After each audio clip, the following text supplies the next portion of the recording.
चलिए फ्रेंड्स, शुरू करते हैं आज की अपनी क्लास को। और आज की इस क्लास का हमारा टॉपिक है second fundamental theorem of welfare economics, या फिर आप इसको मैक्सिमम सोशल वेलफेयर भी बोल सकते हो। और इसके अलावा इस चीज को हम लोग न्यू वेलफेयर इकोनॉमिक्स भी कहते हैं। इससे जस्ट पहले वाली वीडियो में आप लोगों को मैंने फर्स्ट फंडामेंटल थ्योरम के बारे में पढ़ाया था, और second fundamental theorem first fundamental theorem की कमियों को पूरा करने के लिए ही लाई गई है। अगर मैं डिस्कस करूं थोड़ा सा, तो फर्स्ट फंडामेंटल थ्योरम में एक कमी थी। वो कमी ये थी कि फर्स्ट फंडामेंटल थ्योरम केवल और केवल एफिशिएंसी पर बेस्ड है। वो केवल और केवल एफिशिएंसी को शो करती है, पेरेटो एफिशिएंसी को शो करती है। भैया यहां पर एफिशिएंसी का मतलब क्या है, पहले ये बताओ। तो आइए मैं पहले आपको एफिशिएंसी का मतलब बताता हूं। देखो, एफिशिएंसी का बच्चों सिंपल मतलब है कि जितनी भी गुड्स एंड सर्विस का प्रोडक्शन हुआ वो सबका कंजम्पशन हुआ, कोई भी वेस्टेज नहीं हुई। एग्जांपल के तौर पे एक इकोनॉमी के अंदर बेटा मान लो 10 गुड्स का प्रोडक्शन हुआ।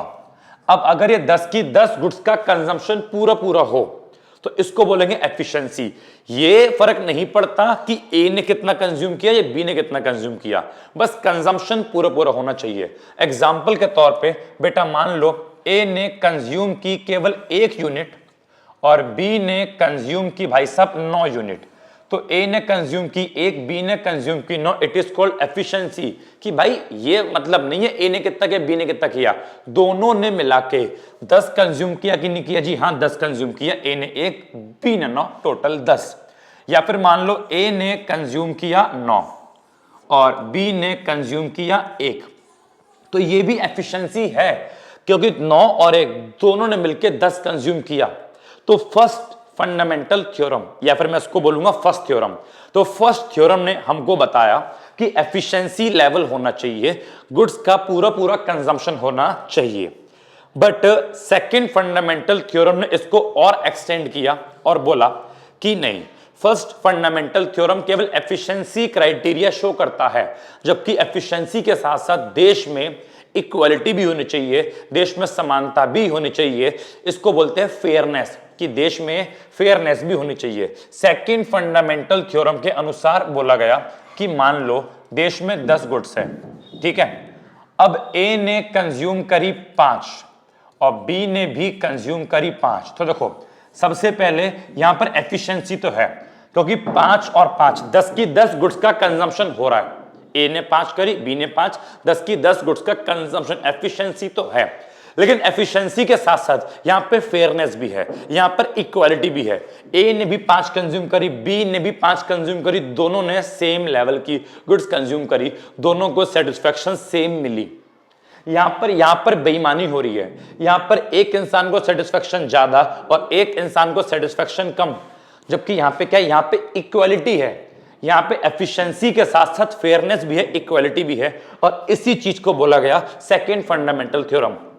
तो second fundamental theorem first fundamental theorem की कमी को पूरा करती है। यहां पे एफिशिएंसी के साथ साथ फेयरनेस को भी शामिल किया गया, जबकि फर्स्ट फंडामेंटल थ्योरम में केवल और केवल एफिशिएंसी को ही शामिल किया गया। होपफुली बेसिक मतलब आपको उसका समझ में आ गया होगा, ठीक है। अब ये किस प्रकार होता है, तो इसको प्रॉपर प्रूफ किया जाएगा, प्रॉपर डायग्राम बनेगा। यहां बताऊंगा यूटिलिटी पॉसिबिलिटी कर्व क्या होता है, सोशल वेलफेयर फंक्शन क्या होता है, और इन दोनों को मिला के सेकंड फंडामेंटल थ्योरम किस प्रकार काम करती है, ये सारी बातें जानेंगे, ठीक है। तो चलिए हम लोग यहां पे जो है एक बार पढ़ते हैं, अपने नोट्स पे आते हैं। तो यहां पे जो पहला वाला पैराग्राफ है, जो पहला पॉइंट है, ये बता रहा है कि सेकंड फंडामेंटल थ्योरम की नीड क्या है, और सेकंड वाला पैराग्राफ बता रहा है कि सेकंड फंडामेंटल थ्योरम की डेफिनेशन क्या है, इसका मीनिंग क्या है, और थर्ड पॉइंट बता रहा है कि सेकंड फंडामेंटल थ्योरम को किस प्रकार कंस्ट्रक्ट किया जाएगा या किस प्रकार इसको अचीव या प्रूफ किया जाएगा। तो यहां पे जो है 1 2 3 बातें हो रही है। सबसे पहले पढ़ते हैं नीड को। तो बोलता है जो फर्स्ट फंडामेंटल थ्योरम है वो केवल और केवल looks at only the efficiency criteria, वो केवल एफिशिएंसी क्राइटेरिया को देखता है। फर्स्ट फंडामेंटल थ्योरम में फेयरनेस शामिल नहीं होती, does not include the fairness. In other words, अन्य शब्दों में फर्स्ट फंडामेंटल थ्योरम में इनकम और वेल्थ का इक्वल डिस्ट्रीब्यूशन नहीं होता। और ये क्या है, ये है फर्स्ट फंडामेंटल थ्योरम की एक लिमिटेशन। और इस कमी को सॉल्व किया किसने, सेकंड फंडामेंटल थ्योरम ने, क्योंकि सेकंड फंडामेंटल थ्योरम एफिशिएंसी के साथ साथ फेयरनेस को भी शो करता है। और सेकंड फंडामेंटल थ्योरम में हम दो टूल का यूज करते हैं, और वो दो टूल कौन कौन से हैं, तो सबसे पहले हम यूटिलिटी पॉसिबिलिटी कर्व क्या होता है एक बार इसको जानेंगे। Utility possibility curve, production possibility curve नहीं, यूटिलिटी पॉसिबिलिटी कर्व, इसको जानेंगे। और दूसरा सोशल वेलफेयर फंक्शन क्या है, इसको जानेंगे। पहला पॉइंट हो गया। सेकंड पॉइंट में आ रहा है मैक्सिमम सोशल वेलफेयर का मीनिंग, या फिर सेकंड फंडामेंटल थ्योरम का मीनिंग। तो जब मैं ये पढ़ा दूंगा कि ये किस प्रकार प्रूफ होती है, किस प्रकार काम करती है, तब हम इसके मीनिंग को पढ़ेंगे। अभी इसके मीनिंग को इग्नोर करते हैं, इसको मैं एंड में पढ़ाऊंगा। समझने के बाद पढ़ोगे तो अच्छे से समझ में आएगा, ठीक है। उसके बाद वही वाली बात दोबारा बोल दी कि मैक्सिमम सोशल वेलफेयर या फिर सेकंड फंडामेंटल थ्योरम को अचीव करने के लिए हम यूटिलिटी पॉसिबिलिटी कर्व और सोशल वेलफेयर फंक्शन का यूज करेंगे। तो चलिए अब एक एक करके समझते हैं कि सबसे पहला यूटिलिटी पॉसिबिलिटी कर्व क्या होता है, फिर सोशल वेलफेयर फंक्शन क्या होता है, और इन दोनों को जोड़ के मैक्सिमम सोशल वेलफेयर या फिर सेकंड फंडामेंटल थ्योरम किस प्रकार अचीव होती है। तो आइए आते हैं यूटिलिटी पॉसिबिलिटी कर्व क्या होता है। तो ये है आपका बच्चों यूटिलिटी पॉसिबिलिटी कर्व, ये ऐसे बनता है। डोंट वरी, ये बना हुआ है बट मैं बना के दिखाऊंगा कि ये बना कैसे, ठीक है। यूटिलिटी पॉसिबिलिटी कर्व क्या शो करता है, पहले ये जानो। यूटिलिटी पॉसिबिलिटी कर्व दो इंसान के बीच यूटिलिटी को, यूटिलिटी का बच्चों मतलब होता है सेटिस्फैक्शन। यूटिलिटी पॉसिबिलिटी कर्व दो इंसान के बीच सेटिस्फैक्शन के लेवल को शो करता है कि एक हमारे पास है रंगा, रंगा एक व्यक्ति का नाम है, उस रंगा की कितनी सेटिस्फैक्शन है, एक का नाम है बिल्ला रंगा और बिल्ला, उस बिल्ला की कितनी सेटिस्फैक्शन है। तो दो पर्सन की सेटिस्फैक्शन को शो करने वाला कर्व ही यूटिलिटी पॉसिबिलिटी कर्व जो है होता है। एक काम करते हैं, इसको पहले बनाते हैं, ये बनता कैसे है, फिर मैं इसको पढ़ाता हूं, ठीक है। सेकंड फंडामेंटल थ्योरम इसके बिना पॉसिबल नहीं है। आइए इसको एक बार देखते हैं, समझते हैं ये बनता कैसे है। तो इसको बनाने के लिए आपको इस चीज का पेरिटो ऑप्टिमैलिटी या पेरिटो एफिशिएंसी को समझना पड़ेगा, मतलब ये आपको आना चाहिए। और ये मैंने ऑलरेडी आपको पढ़ा रखा है कि ये डायग्राम बनता कैसे है, इसी से यूटिलिटी पॉसिबिलिटी कर्व को डिराइव किया जाता है। तो आइए समझते हैं यूटिलिटी पॉसिबिलिटी कर्व बना कैसे। तो आइए इसके थ्रू ये कैसे बना इसको समझने का प्रयास करते हैं। बेटा यहां पे एक्स एक्सिस पे क्या आ रहा है, ए की यूटिलिटी मतलब ए की सेटिस्फैक्शन, यूटिलिटी माने क्या, सेटिस्फैक्शन। और बच्चों बी पे क्या आ रहा है जी, बी की सेटिस्फैक्शन। समझ में आ रहा है, बोलो ना, समझ में आ रहा है। यहां पे हम बात कर रहे हैं सेटिस्फैक्शन की, आपकी भी कोई सेटिस्फैक्शन होगी, समझो नालायको आ जाओ। अब बेटा बात करते हैं ए की संतुष्टि की और बी की संतुष्टि की। अच्छा आपको याद है मैंने पढ़ाया था कि ये जो रेड वाला कर्व है, रेड वाले इंडिफरेंस कर्व, मैं मान रहा हूं ये ए के इंडिफरेंस कर्व है, और ये जो ब्लू वाले हैं ये मान रहा हूं मैं बी के इंडिफरेंस कर्व। लिखा हुआ भी है कि ओ ए, जो ऐसे ऐसे गए वो रेड वाले हैं, और जो ऐसे ऐसे आए वो ब्लू वाले इंडिफरेंस कर्व है, ठीक है। अब मैं एक एक पॉइंट को लेके यूटिलिटी पॉसिबिलिटी कर्व बनाऊंगा। बताइए पी कौन सा पॉइंट है, भैया पी पेरिटो ऑप्टिमैलिटी का पॉइंट है। पी पर पेरिटो ऑप्टिमैलिटी प्राप्त हो रही है, क्यू पर भी पेरिटो ऑप्टिमैलिटी प्राप्त हो रही है, आर पर भी, एस पर भी और टी पर भी, क्योंकि कॉन्ट्रैक्ट कर्व है ये। अगर मैं इन सबको मिलाऊं क्या बनेगा, ये P Q R S T, इनको मिलाकर बनेगा कॉन्ट्रैक्ट कर्व।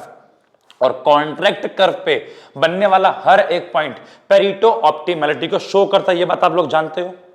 अब बात करता हूं पी की, बताओ पी पॉइंट क्या शो कर रहा है। पी पॉइंट शो कर रहा है इंडिफरेंस कर्व 1 को, ए का इंडिफरेंस कर्व और बी का इंडिफरेंस कर्व ब्लू वाला। अब आपको पता है ये जो बी का ब्लू वाला इंडिफरेंस कर्व है ये सबसे ज्यादा सेटिस्फैक्शन शो कर रहा है, क्योंकि बी के पॉइंट ऑफ व्यू से ये रहा बी, बी के पॉइंट ऑफ व्यू से ये उसका हायर इंडिफरेंस कर्व है, तो इस वाले पॉइंट पर पी पर बी को मिल रही है सबसे ज्यादा सेटिस्फैक्शन, जबकि ए के पॉइंट ऑफ व्यू से, ए के पॉइंट ऑफ व्यू से ये IC1 सबसे लोअर इंडिफरेंस कर्व है, यहां पे मिलेगी ए को सबसे कम सेटिस्फैक्शन। तो पी पॉइंट पर बी को मिलेगी सबसे ज्यादा सेटिस्फैक्शन बिकॉज बी अपने सबसे ऊंचे इंडिफरेंस कर्व पर है, और ए को मिलेगी सबसे कम सेटिस्फैक्शन बिकॉज ए सबसे नीचे वाले सबसे लोअर इंडिफरेंस कर्व पे है। तो पी पॉइंट की बात करें तो पी पॉइंट शो करता है कि ए को सेटिस्फैक्शन मिलेगी सबसे कम, मान लो ये, और पी पॉइंट शो करता है बी को मिलेगी सबसे ज्यादा, तो बेटा मान लो ये। तो बी की सेटिस्फैक्शन सबसे ज्यादा इतनी और ए की सबसे कम इतनी। इट मींस अगर मैं इनको जोड़ूं तो क्या बन गया जी, ये बन गया मेरा पी पॉइंट। क्या बन गया मेरा जी, ये बन गया मेरा पी पॉइंट। तो पी पॉइंट जो यहां वाला पी पॉइंट है वो पी पॉइंट मेरा ये आ गया, ये पी पॉइंट शो कर रहा है बी को सेटिस्फैक्शन इतनी सारी और ए को सेटिस्फैक्शन केवल इतनी सी, क्योंकि यहां भी यही शो कर रहा है। अच्छा, अगर मैं क्यू पे आ जाऊं तो जैसे ही मैं क्यू पे आया तो ए की सेटिस्फैक्शन बढ़ गई, पहले IC1 पे था, ए गया ऊपर, ए की सेटिस्फैक्शन बढ़ गई, लेकिन बी के पॉइंट ऑफ व्यू से अब बी अपने पीछे वाले इंडिफरेंस कर्व पे आ गया, बी की सेटिस्फैक्शन घट गई। इट मींस क्यू पर पहुंचते ही ए की सेटिस्फैक्शन बढ़ी और बी की सेटिस्फैक्शन घटी। डायग्रामेटिकली क्यू पॉइंट कहां पे आएगा, ए की सेटिस्फैक्शन बढ़ी और बी की सेटिस्फैक्शन घटी, और जब मैं इनको मिलाऊंगा तो क्या बन गया जी, ये मेरा बन गया क्यू पॉइंट। क्या बन गया मेरा जी, ये बन गया मेरा क्यू पॉइंट। सेम अगर मैं आर पे जाऊं तो आर पे जाते ही ए और ऊंचे इंडिफरेंस कर्व पे पहुंच गया, ए की सेटिस्फैक्शन और बढ़ गई, जबकि बी और निचले वाले भाई बी के पॉइंट ऑफ व्यू से वो और निचले वाले इंडिफरेंस कर्व पे आ गया, बी की सेटिस्फैक्शन घट गई। तो आर पॉइंट कहां पे आएगा कि ए की सेटिस्फैक्शन और बढ़ गई और बी की और घट गई, यहां पे आपका आ गया ये आर पॉइंट। सिमिलरली एस पर पहुंचूंगा तो ए की सेटिस्फैक्शन और बढ़ गई, बी की और घट गई जी, ये मेरा आ गया एस पॉइंट। ठीक है, एस पॉइंट। और टी पर पहुंचूंगा तो ए की सेटिस्फैक्शन और बढ़ गई और बी की और घट गई। इस टी पर पहुंचूंगा तो बी सबसे लोअर इंडिफरेंस कर्व पे आ गया, बी की और घट गई, जबकि ए सबसे ऊपर पर पहुंच गया तो ए की और बढ़ गई, बी की और घट गई। ये बच्चों आ गया मेरा टी पॉइंट आ गया। ठीक है, तो ये मेरे पॉइंट्स आ गए। अब मैं काम कर रहा हूं, मैं इन सब ये लाइंस को मिटा रहा हूं, बस पॉइंट पॉइंट में रहने दे रहा हूं। ठीक है, क्योंकि लाइंस को शो करने की नीड नहीं है, डायग्राम फिर थोड़ा बेकार लगेगा, तो मैंने लाइंस को मिटो दिया और केवल बच्चों मैंने पॉइंट्स को रहने दिया। ठीक है, समझ में आ गया। ये लो, मैं इसको भी जरा एक बार, चलो हटाओ उसको। ठीक है, मैंने पॉइंट्स को रहने दिया। अब जब मैं इन पॉइंट्स को ज्वाइन करूंगा, तो देखो आपको स्ट्रेट लाइन से ज्वाइन नहीं करना, थोड़ा कर्व शेप में लेके जाना है। तो देखो ऐसे,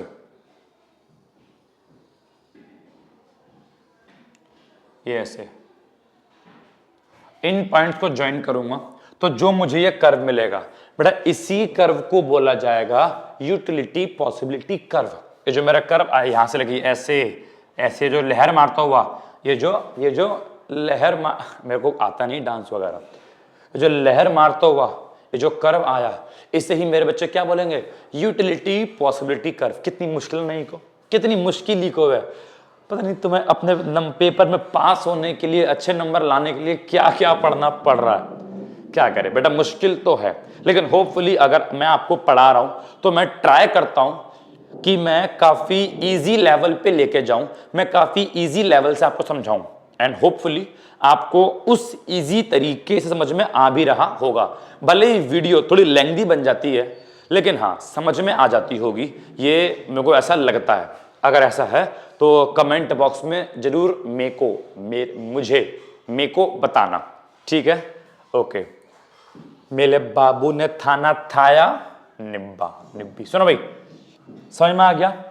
this is your utility possibility curve. अब सुनो, यूटिलिटी पॉसिबिलिटी कर्व पे बनने वाला हर एक पॉइंट परीटो ऑप्टिमल होता है, या फिर मैं बोलूंगा इसके ऊपर बनने वाला हर एक पॉइंट एफिशिएंसी शो करता है, बिकॉज परीटो ऑप्टिमैलिटी एफिशिएंसी को शो करता है। परीटो ऑप्टिमैलिटी मैंने क्या बोला, एफिशिएंसी को शो करता है, मतलब कि भाई गुड्स का सारा कंजम्पशन होगा। बताओ पी क्या था, पी था परीटो ऑप्टिमल पॉइंट, तो ये पी भी क्या होगा, परीटो ऑप्टिमल पॉइंट। ये क्यू क्या है, परीटो ऑप्टिमल या फिर परीटो एफिशिएंसी, मतलब सेम है। आर भी क्या है, परीटो ऑप्टिमल, एस टी ये सब क्या है, परीटो ऑप्टिमल। तो ये जो मेरे P Q R S T बने, ये सारे के सारे परीटो ऑप्टिमल पॉइंट बने। इट मींस इस यूटिलिटी कर्व पे बनने वाले सभी के सभी पॉइंट मुझे परीटो ऑप्टिमैलिटी या फिर परीटो एफिशिएंसी, मैंने क्या बोला, एफिशिएंसी एफिशिएंसी एफिशिएंसी शो करते हैं। इसका मतलब अब इसके ऊपर मैं किसी भी पॉइंट पे आ जाऊं, इसके ऊपर मैं किसी भी पॉइंट पे आ जाऊं, तो वहां पर बोलो तो वहां पर एफिशिएंसी होगी, मतलब वहां पर गुड्स का सारा यूज हो रहा होगा, कोई भी गुड्स की वेस्टेज नहीं हो रही होगी। अगर मैं पी पे आऊंगा तब भी 10 की 10 गुड्स का यूज हो रहा है, अगर मैं क्यू पे आऊंगा तब भी 10 की 10 गुड्स का यूज सेम। अगर मैं आर एस या टी किसी भी पॉइंट पे आऊंगा, मैं एफिशिएंसी पे आऊंगा, मैं 10 की 10 गुड्स का यूज करूंगा। हाँ, अगर मैं इसके अंदर आता हूं, अगर मैं इसके अंदर आता हूं तो यहां पर मैं परीटो एफिशिएंट नहीं हूं। क्यों? क्योंकि मैं इसके अंदर आ रहा हूं, मतलब क्या, मैं 10 की 10 गुड्स का यूज नहीं कर रहा। समझ में आ रहा है?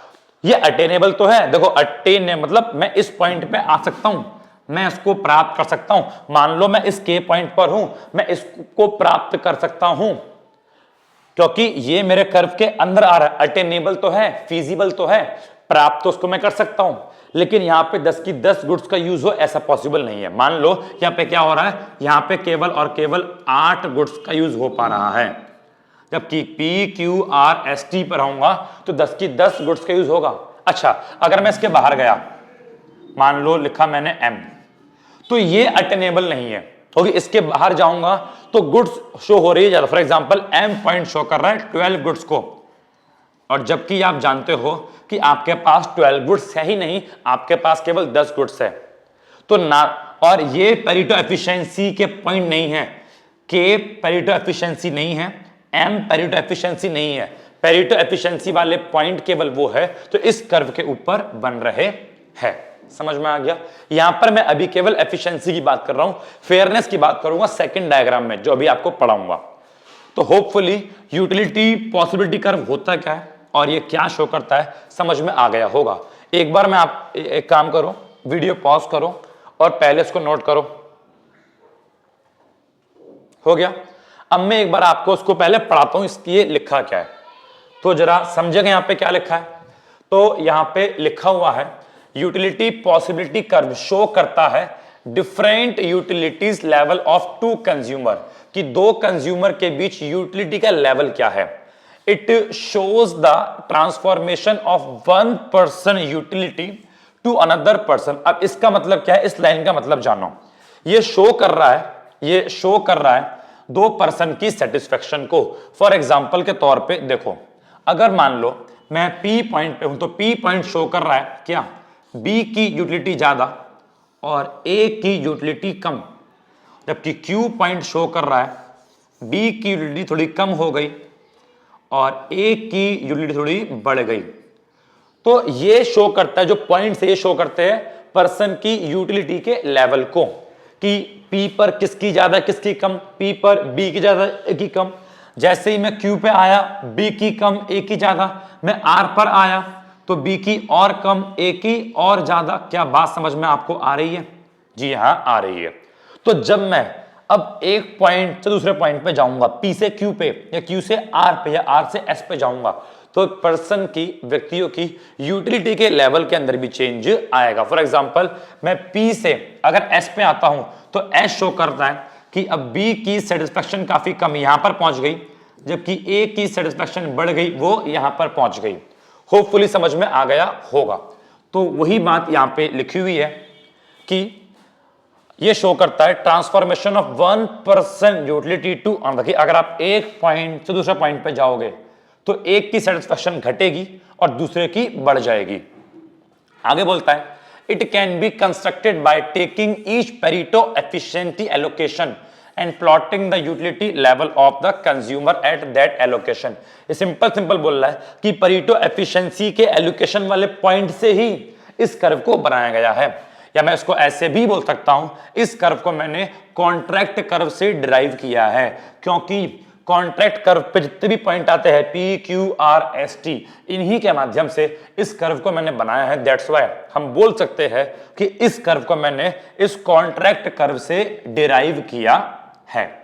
आगे बोलता है a point below the curve, अगर कोई पॉइंट कर्व के अंदर है तो वो पेरेटो एफिशिएंट नहीं है बट अटेनेबल, कि हां आप इसको प्राप्त कर सकते हो। 10 गुड्स से 8 गुड्स आप कंज्यूम कर सकते हो, 2 की वेस्टेज कर रहे हो, 10 से 8 कंज्यूम कर सकते हो, बट ये पेरेटो एफिशिएंट नहीं है। ऐसे ही एक पॉइंट आउटसाइड द कर्व, अगर कोई पॉइंट कर्व के बाहर है तो वो भी पेरेटो एफिशिएंट नहीं है, क्योंकि पेरेटो एफिशिएंसी वाले पॉइंट केवल वी क्यू आर एस ये है।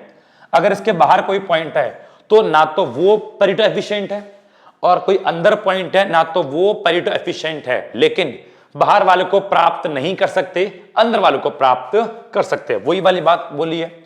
और सबसे मेन बात, इस कर्व की खोज काल्डोर और हिक्स ने की थी। यस, इसको काल्डोर एंड हिक्स के नाम से भी जाना जाता है। तो यूटिलिटी पॉसिबिलिटी कर्व की खोज काल्डोर एंड हिक्स द्वारा किया गया था। समझ में आ गया? ये बात समझ में आ गई। यूटिलिटी पॉसिबिलिटी कर्व क्या है, होपफुली पल्ले पड़ गया होगा। अब मैं आपको बताता हूं सोशल वेलफेयर फंक्शन क्या होता है।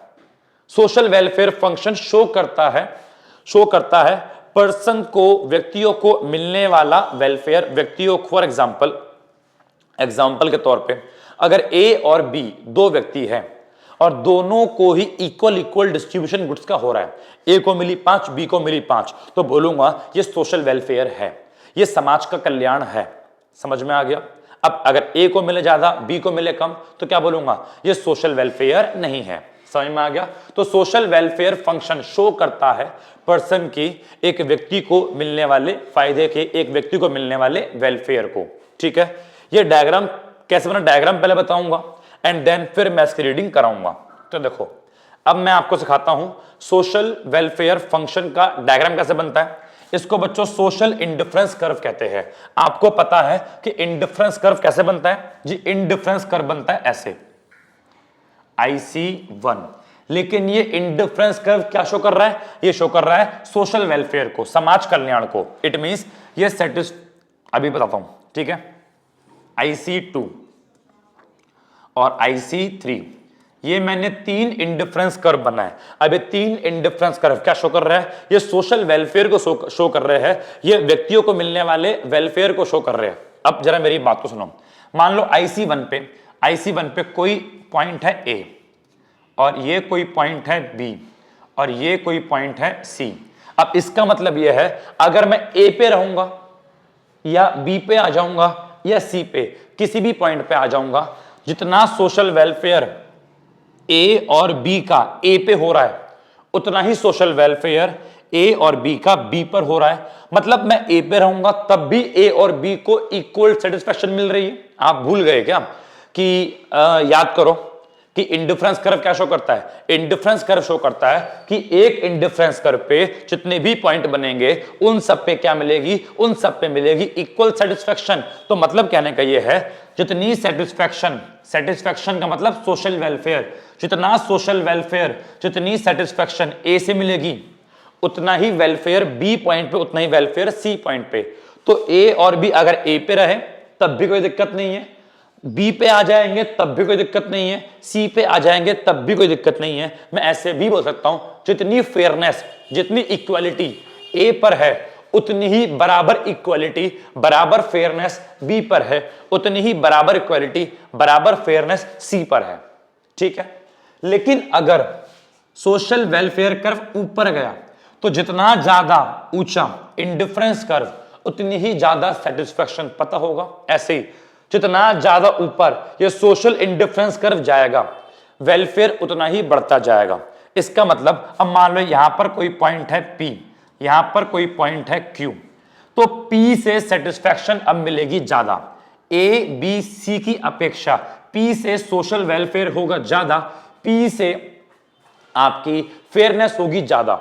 सेम Q भी ऊंचे वाले इंडिफरेंस कर पे है, तो Q से सेटिस्फैक्शन मिलेगी ज्यादा, Q से सोशल वेलफेयर होगा ज्यादा।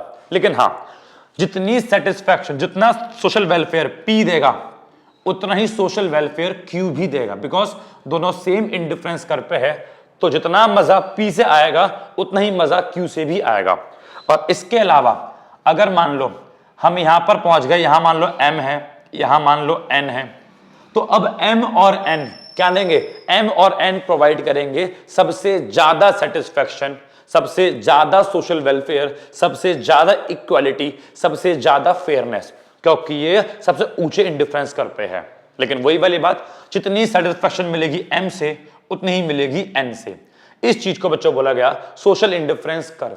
सोशल इंडिफरेंस कर्व बताता है कि किस लेवल पे सेटिस्फैक्शन ज्यादा, किस पे कम। ठीक है, यहां पे रैंक दी गई है, रैंक 1, IC3 को रैंक 1 दी गई क्योंकि सबसे ज्यादा सेटिस्फैक्शन IC3 जगह रैंक 1, इसको दी गई रैंक 2 क्योंकि IC2 थोड़ी इससे कम सेटिस्फैक्शन देगा, और इसको दी गई रैंक 3, IC1 सबसे कम सेटिस्फैक्शन देगा। That is your social indifference curve. अब आइए एक बार इसको भी पढ़ते हैं कि इसके बारे में क्या लिखा है, तो जरा समझने का प्रयास करते हैं। यहां पे लिखा है कि social welfare function is a function that rank social state, state माने कंडीशन, कि सोशल वेलफेयर फंक्शन हमको रैंक देता है, रैंक प्रोवाइड करता है। अभी हमने रैंक देखी, रैंक 1, रैंक 2, रैंक 3, ये हमको रैंक प्रोवाइड करता है कि सोशल स्टेट की, कि हमारी सोशल स्टेट कैसी है, मतलब हमारी सामाजिक स्थिति कैसी है, कि सोशल वेलफेयर हमको मिल रहा है या नहीं मिल रहा है। हमारी स्थिति को, हमारे सोशल वेलफेयर को शो करने वाले फंक्शन को ही सोशल वेलफेयर फंक्शन कहते हैं। यह बताता है कि हमारा सोशल वेलफेयर लेस डिजायरेबल है, मतलब वेलफेयर कम मिल रहा है, या मोर वेलफेयर ज्यादा मिल रहा है, या फिर क्या पता वेलफेयर मेरा इंडिफरेंट है, बराबर का मिल रहा है। जैसे कि देखो ना, IC3 पर वेलफेयर सबसे ज्यादा, IC2 पर वेलफेयर सबसे कम, IC1 पर वेलफेयर और भी कम। मान लो P पे वेलफेयर ज्यादा, Q पर वेलफेयर कम, R पे सबसे कम। लेकिन अगर मान लो यहां मैंने बनाया S, तो R और S से क्या मिल रहा है? सेम वेलफेयर मिल रहा है, क्योंकि दोनों सेम इंडिफरेंस कर पे है। जितना वेलफेयर R से उतना वेलफेयर S से, इट मींस क्या, R और S में क्या हूं मैं? इंडिफरेंट हूं। इंडिफरेंट का मतलब होता है सेम, कि R और S में कुछ डिफरेंस नहीं कर सकता। जितना वेलफेयर सॉरी, जितना वेलफेयर R से उतना ही S से। तो सोशल वेलफेयर फंक्शन हमें अलग अलग लेवल पे, हमें अलग अलग रैंक पे हमारी सोशल वेलफेयर को, हमारे समाज कल्याण को शो करता है। ठीक है, आगे बोलता है सोशल वेलफेयर फंक्शन को सोशल इंडिफरेंस कर्व द्वारा रिप्रेजेंट करते हैं। आगे बोलता है जितना ऊंचा सोशल इंडिफरेंस कर्व उतनी ही ज्यादा समाज में भला होगा लोगों का, जितना लोअर सोशल इंडिफरेंस कर्व उतना ही समाज में भला कम होगा। Higher indifference curve shows higher level of social welfare. आगे बोलता है every point on a single social welfare social indifference curve show same level of social welfare, कि एक इंडिफरेंस कर्व पे जितने भी पॉइंट बनते हैं, R है, S है, T है, ये सभी के सभी क्या करेंगे? सेम लेवल का वेलफेयर शो करेंगे। मैं T पे रहूंगा, मैं R पे या S पे, सभी पे A और B को इक्वल सेटिस्फैक्शन मिलेगी, सभी पे A और B का इक्वल सोशल वेलफेयर होगा। ठीक है, सोशल वेलफेयर का मतलब समझो, मतलब फेयरनेस मान लो, इक्वालिटी मान लो, कि T पे हो, R पे हो, S पे हो, T पे हो, R पे हो, S पे हो, तीनों पे कोई दिक्कत नहीं, तीनों पे इक्वालिटी है, तीनों पे फेयरनेस है, तीनों पे ही A और B हैप्पी है। उन्हें T मिल जाए तब भी हैप्पी, R मिल जाए तब भी हैप्पी, S मिल जाए तब भी हैप्पी, तीनों में कोई अंतर नहीं है।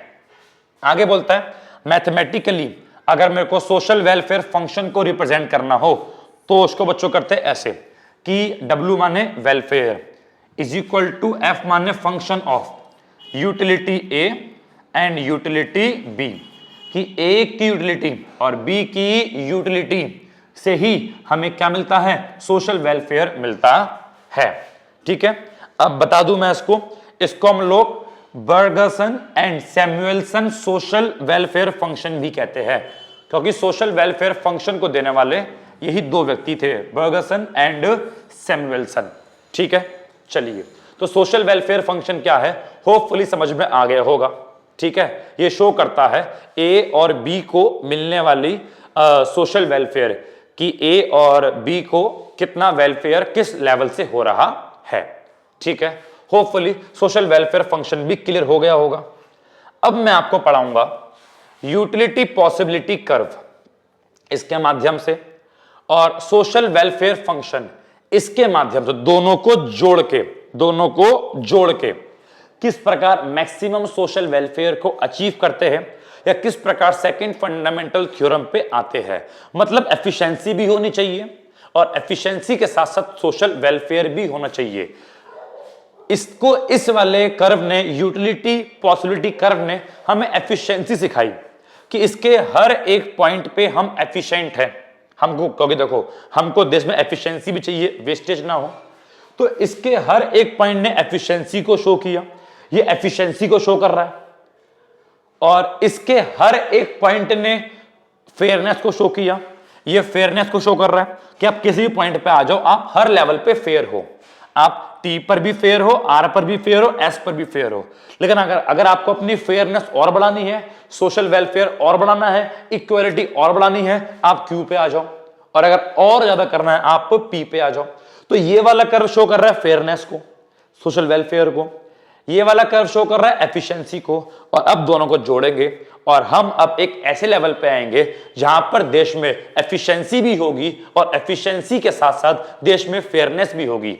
मतलब पूरी गुड्स का इक्वल यूज भी होगा, पूरी गुड्स का यूज भी होगा, एफिशिएंसी है और यूज होने के साथ साथ इक्वल यूज होगा, प्रॉपर फेयरनेस होगी, प्रॉपर इक्वालिटी भी होगी। और वो कैसे होगा, तो उसके लिए हम आते हैं अपने थर्ड केस पे, आखिरी केस पे, जिसको बोलते हैं मैक्सिमम सोशल वेलफेयर। और यहां पे आप देख सकते हो मैंने यूटिलिटी पॉसिबिलिटी कर्व और सोशल इंडिफरेंस कर्व दोनों को एक ही डायग्राम में ज्वाइन कर दिया ताकि एफिशिएंसी भी अचीव हो और फेयरनेस भी अचीव हो, और इसको मैं यहां पर आपको समझाऊंगा। ठीक है, तो यहां पे डायग्राम मैंने ऑलरेडी बना रखा है, बस इस डायग्राम को मुझे अब एक्सप्लेन करना है, समझाना है।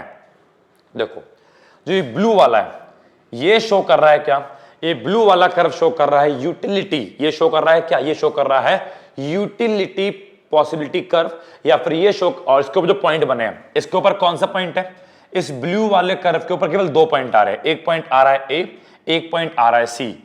ए अगर इस कर्व के ऊपर आ रहा है तो मतलब क्या, ए मेरी एफिशिएंसी को शो कर रहा है और ये सी भी मेरी एफिशिएंसी को शो कर रहा है। मेरी बात समझो, ए मेरी एफिशिएंसी को शो कर रहा है और सी भी मेरी एफिशिएंसी को शो कर रहा है।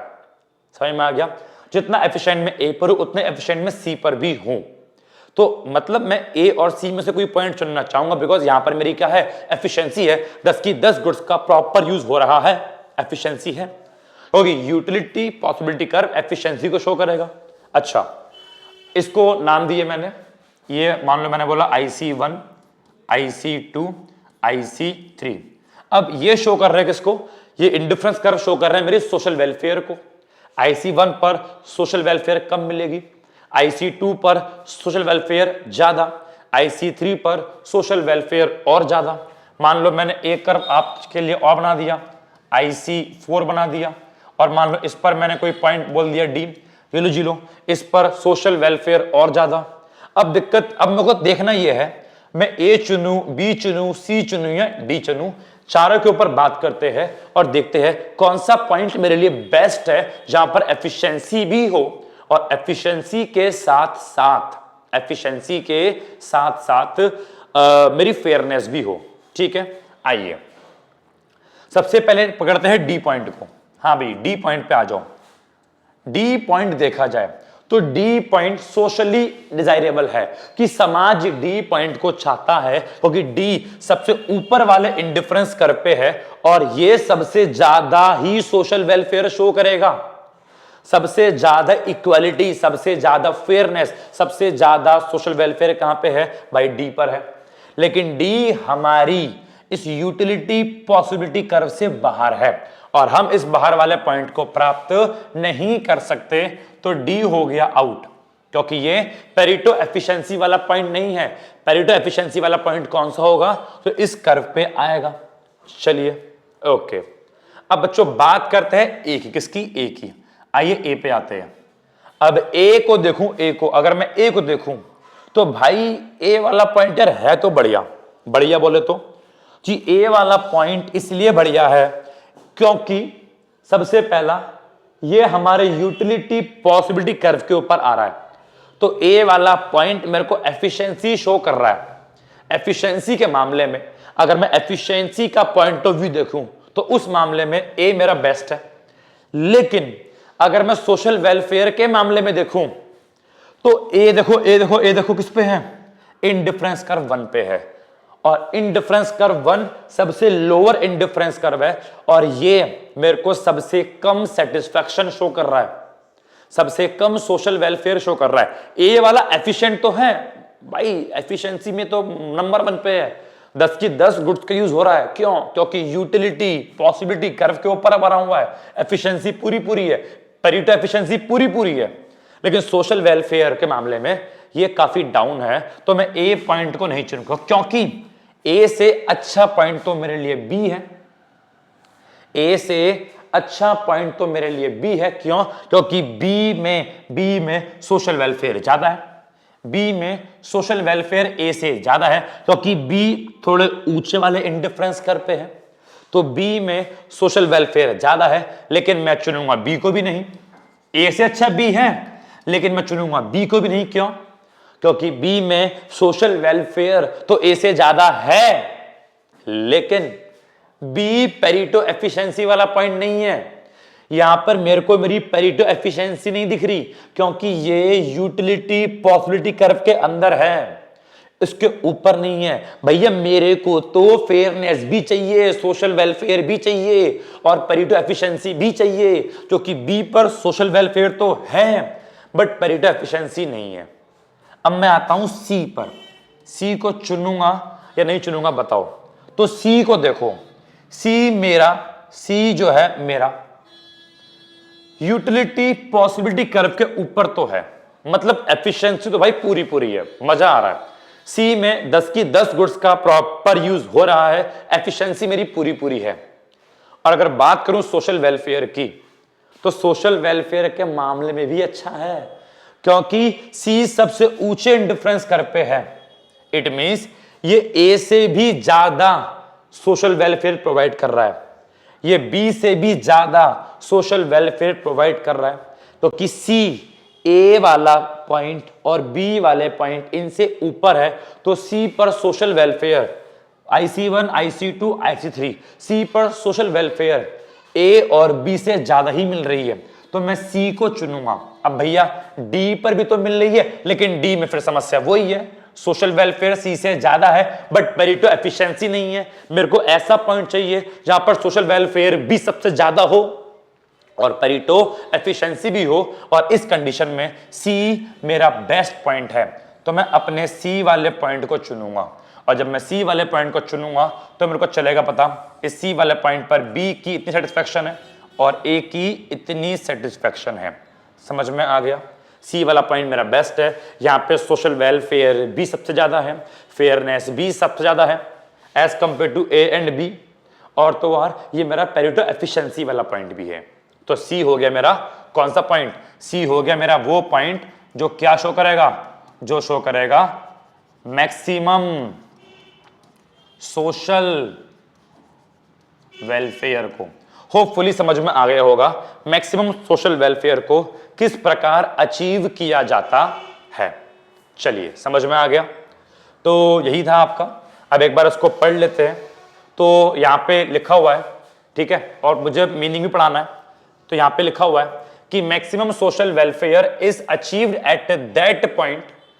मैक्सिमम सोशल वेलफेयर वहां पर प्राप्त होगा जहां पर समाज में दोनों ही चीजें हो, एफिशिएंसी भी अच्छे लेवल की हो और फेयरनेस भी हो। और सी वाला पॉइंट प्रॉपरली एफिशिएंट भी है और प्रॉपरली फेयर भी है। ठीक है, आगे लिखा है society can attain any level of Pareto efficient allocation of resources by making a suitable assignment of initial endowments and then let people trade with each other। इस लाइन का मतलब क्या है? और सुनो, यही लाइन मेरे को आपको आगे पढ़ानी है। अगर आप देखेंगे तो जो मैंने छोड़ा बेटा वही है कि फेयरनेस और सेकंड फंडामेंटल थ्योरम क्या कहता है कि society can attain any level of Pareto efficient allocation of resource by making a suitable assignment of initial endowment and then let people trade with each other. It is called the maximum social welfare. तो यही line मैं आपको वहां पढ़ा रहा हूं, तो यहां पर मैं इसको रिपीट नहीं करूंगा, वहां पढ़ा के मैं छोड़ दूंगा। तो आइए इसको वहां पर पढ़ते हैं और देखते हैं ये लाइन का मतलब क्या है। देखो ये कह रहा है, सिंपल कह रहा है कि सोसाइटी पेरेटो एफिशिएंसी के कोई भी लेवल पे आएगी, क्योंकि ए पे आ जाओ चाहे सी पे आ जाओ, बिकॉज ए पे आ जाओ सी पे, ये सारे के सारे क्या शो कर रहे हैं? Pareto efficiency. लेकिन सोसाइटी पेरेटो एफिशिएंसी के उसी लेवल पे आएगी जो समाज के लिए सूटेबल होगा। जो क्या होगा? समाज के लिए सूटेबल। सोसाइटी आने को ए पर आ जाए, लेकिन ए सूटेबल नहीं है, क्योंकि ए सबसे नीचे वाले इंडिफरेंस कर पर है, ए पर सेटिस्फैक्शन कम है।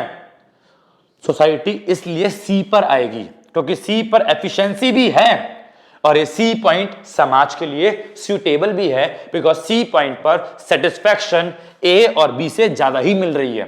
तो वही बोल रहा है, सोसाइटी पेरेटो एफिशिएंसी के कोई भी लेवल पे आ जाएगी, लेकिन वो लेवल होना क्या चाहिए? सूटेबल होना चाहिए। और सूटेबल कैसे होगा? जब हम इनिशियल एंडोमेंट को चेंज करेंगे। इनिशियल एंडोमेंट, एंडोमेंट माने बोल दो कॉम्बिनेशन, एंडोमेंट माने बोल दो पॉइंट, कि मान लो सबसे पहले हम ए पॉइंट पर हैं, ये हमारा क्या है बेटा? मान लो इस ए पॉइंट को मान लो मैंने क्या बोला? Initial endowment. एंडोमेंट माने कंट्रीब्यूशन या डिस्ट्रीब्यूशन। सबसे पहले मैं ए पॉइंट पर हूं, मेरा इनिशियल एंडोमेंट क्या है? ए। अब ए से मैं दूसरे किसी पॉइंट पे जाना चाहूंगा, मैं उस पॉइंट पे जाना चाहूंगा जो सूटेबल भी हो और जो एफिशिएंट भी हो। मैं कहां जाऊंगा? जो सूटेबल भी हो और जो एफिशिएंट भी हो। तो ए से कहां पे आ गया भाई? मैं सी पे आ गया। सी एफिशिएंट भी है और समाज के लिए सूटेबल भी है, बिकॉज यहाँ पे एफिशिएंसी भी पूरी है, ई एफिशिएंसी, यहाँ पे फेयरनेस भी पूरी है। और जब मैं सी पे आ जाऊंगा तो सी पर आने के बाद लोग यहाँ पे अब आसानी से ट्रेड कर सकते हैं। सी पर आने के बाद जब मैं सी पर आ जाऊंगा तो सी पर आने के बाद, इस पॉइंट पर आने के बाद, अब ए और बी आपस में अपनी यूटिलिटी को, अपनी गुड्स को आपस में ट्रेड कर सकते हैं। समझ में आ गया? ये है इसका मतलब कि ट्रेड कहां पे करेंगे। फॉर एग्जांपल मान लो पहले ए पर था, तो ए पर बी का सेटिस्फैक्शन ये था और ए का ये था, तो सी पे आऊंगा तो लोग ट्रेड करेंगे। बी थोड़ा अपना कम करेगा और ए थोड़ा अपना बड़ा, बिकॉज सी पॉइंट शो कर रहा है ये वाले पॉइंट और ये वाले पॉइंट को। तो बी पहले यहां पे था ए के अकॉर्डिंग, बी पहले यहां पे था, बी थोड़ा कम करेगा यहां पे आएगा, और ए पहले यहां पे था, ए थोड़ा बढ़ाएगा, ए यहां पे जाएगा, और यहां पे जाने के बाद आसानी से वो आपस में ट्रेड कर लेंगे, ताकि एफिशिएंसी भी बनी रहे और फेयरनेस भी बनी रहे। यह है इस लाइन का मतलब। आगे बोलता है वही वाली बात कि मैक्सिमम सोशल वेलफेयर को यूटिलिटी पॉसिबिलिटी कर्व और सोशल वेलफेयर फंक्शन के माध्यम से प्राप्त करते हैं। और उसके बाद यह मैंने क्या करा, डायग्राम को एक्सप्लेन कर दिया। ये आप अपने आप पढ़ लेना, जो मैंने बोला सेम वही लिखा हुआ है। ठीक है, तो वीडियो पॉज करो और इसको नोट कर लो। चलिए इस डायग्राम को भी आप लोग नोट कर लीजिए। चलिए, तो यहां पर मैंने बता दिया मैक्सिमम सोशल वेलफेयर किस प्रकार अचीव होता है, सेकंड फंडामेंटल थ्योरम क्या है।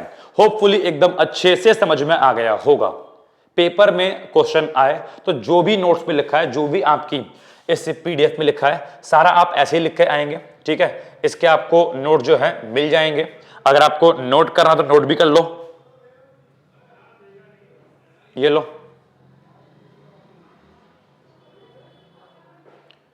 ये लीजिए,